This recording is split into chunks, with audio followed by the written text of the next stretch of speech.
پاکستان کی تقریباً 65% آبادی دیہی علاقوں میں آباد ہے، جہاں زندگی خوبصورت اور سادہ تو ہے مگر روزمرہ کے مسائل بھی بہت ہیں۔ ہماری دیہی زندگی میں خواتین بالخصوص ماؤں پر غیر معمولی ذمہ داری کا بوجھ ہوتا ہے۔ بچوں کی تربیت، گھر کی دیکھ بھال اور متعدد گھریلو امور کی انجام دہی، اور دوسری طرف باپ روزگار اور خاندان کی کفالت کا وہ کٹھن بوجھ اٹھاتے ہیں جس کا کسی کو اندازہ بھی نہیں ہوتا۔ ان روزمرہ کے چیلنجز اور سماجی و اقتصادی دباؤ کے نتیجے میں ہمارے بچے جو ہمارا مستقبل ہیں اکثر مناسب رہنمائی اور توجہ سے محروم رہ جاتے ہیں۔ یہ ایک حقیقت ہے کہ پرورش صرف ایک فطری جبلت نہیں بلکہ ایک مہارت ہے۔ یہ ایک مسلسل سیکھنے کا عمل ہے جسے وقت کے ساتھ سیکھنا پڑتا ہے، دہرانا پڑتا ہے، اور ہر دور کے مطابق بہتر اور مؤثر بنایا جا سکتا ہے۔ ایسے میں سکھ سانجھ فاؤنڈیشن نے ایک سوچ کے ساتھ سمجھدار ماں اور گھرانہ پروگرام شروع کیا۔ یہ 8 ہفتوں پر محیط تربیتی پروگرام گھر اور خاندانوں کو مضبوط بنانے اور باہمی اعتماد کو فروغ دینے کے لیے تیار کیا گیا ہے۔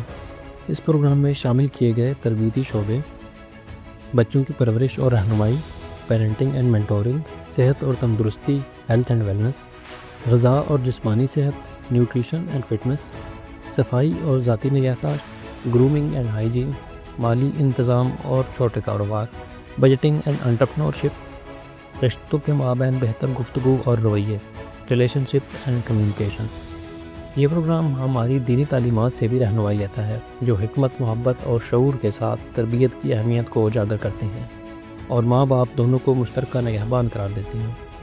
یہ زندگی کے وہ آسان مگر قیمتی طریقے ہیں جو گھر میں برکت، امن اور اطمینان واپس لاتے ہیں۔ اسلام بھی ہمیں یہی سکھاتا ہے کہ بچوں کی تربیت حکمت اور محبت کے ساتھ کرنا ماں اور باپ دونوں کی امانت ہے۔ نبی کریم صلی اللہ علیہ وآلہ وسلم نے فرمایا، تم میں سے ہر شخص ذمہ دار ہے اور ہر ایک سے اس کی ذمہ داری کے بارے میں پوچھا جائے گا۔ اب تک خیبر پختونخوا اور آزاد جموں و کشمیر کے علاقوں میں تقریباً 250 خاندان اس مثبت تبدیلی کا تجربہ کر چکے ہیں۔ ماؤں کے لہجے میں نرمی، باپ کے رویے میں سمجھداری اور بچوں کی آنکھوں میں خوشی اس پروگرام کی حقیقی کامیابی کا ثبوت ہے۔